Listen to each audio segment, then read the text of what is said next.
रवि और उसके दोस्त अक्सर एडवेंचर के लिए नए नए जगहों पर जाते थे। इस बार उन्होंने एक पुरानी बंद पड़ी ट्रेन के बारे में सुना जो सालों से एक वीरान रेलवे ट्रैक पर खड़ी थी। लोगों का कहना था कि यह ट्रेन भूतिया थी और रात में इसमें अजीब घटनाएं होती थीं।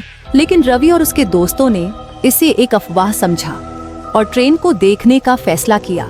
रात के 12 बजे रवि, करण, विशाल और रोहित टॉर्च लेकर उस सुनसान रेलवे ट्रैक पर पहुंचे। वहां दूर से ही ट्रेन दिख रही थी, एक पुरानी जंग लगी ट्रेन जिसकी खिड़कियां टूटी हुई थीं और दरवाजे हिल रहे थे। ठंडी हवा चल रही थी और चारों ओर अजीब सा सन्नाटा था। भूत वूत कुछ नहीं होते, बस लोगों की बनाई कहानियां हैं, कर्ण ने हंसते हुए कहा। वे धीरे धीरे ट्रेन के अंदर दाखिल हुए। अंदर घुप अंधेरा था, सिर्फ उनकी टॉर्च की रोशनी थी। डिब्बों के अंदर टूटी फूटी सीटें और बिखरी हुई चीजें पड़ी थीं। तभी अचानक उन्हें एक धीमी हंसी सुनाई दी। ये हवा का असर होगा, रोहित ने घबराते हुए कहा।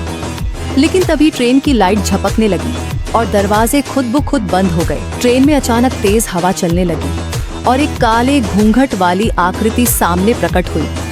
तुम लोग यहाँ क्या कर रहे हो? एक डरावनी भारी आवाज आई। रवि और उसके दोस्त घबरा गए। उन्होंने देखा कि वह आकृति धीरे धीरे उनकी ओर बढ़ रही थी।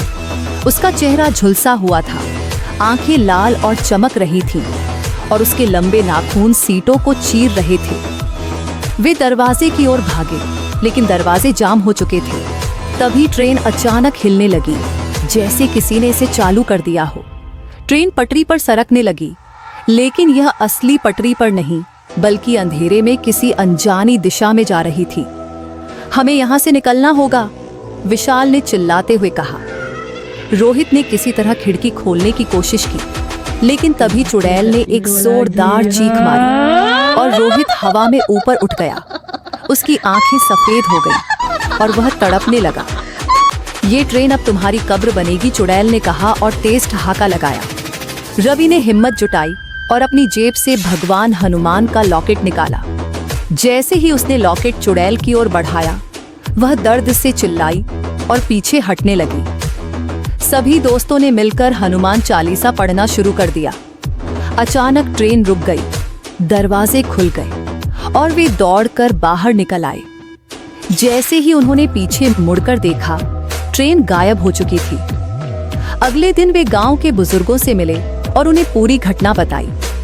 एक बूढ़े आदमी ने बताया, वर्षों पहले इस ट्रेन में एक लड़की की हत्या कर दी गई थी।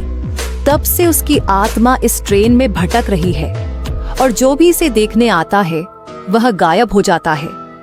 रवि और उसके दोस्त समझ गए कि वे मरते मरते बचे थे।